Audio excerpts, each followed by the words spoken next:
ऐसे ठंडा होगा।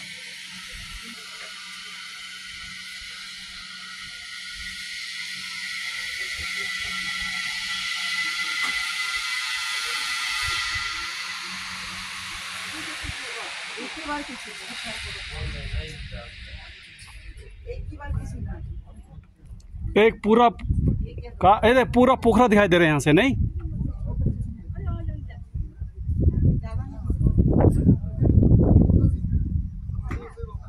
वो एयरपोर्ट है ना? हाँ एयरपोर्ट है ना? यही है। हाँ एयरपोर्ट देख,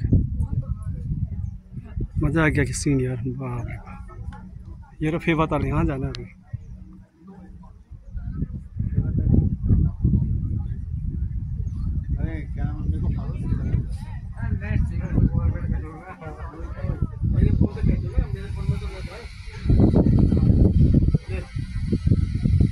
ये हमारे दिल्ली से आए हुए मेहमान, हमारे भाई साहब आलोक और हमारे थापा जी।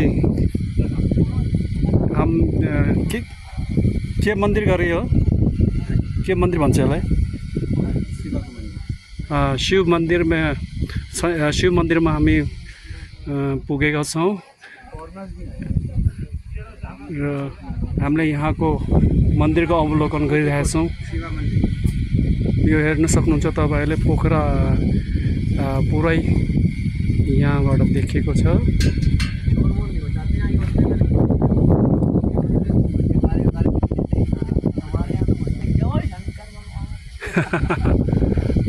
यो तपाईले देख्न सक्नुहुन्छ, यो शङ्करको मूर्ति, विशाल मूर्ति रहेको छ र यहाँ दर्शनको लागि भक्तजनहरू आएर दर्शन गरिराख्नु भएको छ। तपाईले देख्न सक्नुहुन्छ अति राम्रो ठाउँ रहेको छ, देख्न सक्नुहुन्छ।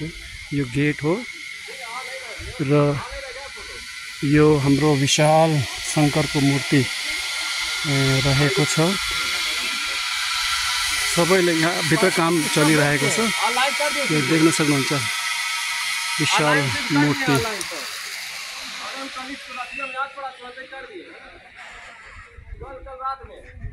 यो चाहिँ इन्ट्री गेट हो। यहाँ चारैतिर पहाडले घेरिएको छ, तपाईले देख्न सक्नुहुन्छ। अति नै राम्रो दृश्य रहेको छ। अहिले चाहिँ यहाँ घाम हुनाले, बादल हुनाले क्लियर देखेको छैन। पहाडहरू, हिमालहरू पनि यहाँबाट तपाईले देख्न सक्नुहुन्छ, तर अहिले यो बादलले गर्दाखेरि क्लियर देखेको छैन। न त यहाँबाट हिमाल पनि तपाईहरुले देख्न सक्नुहुन्छ।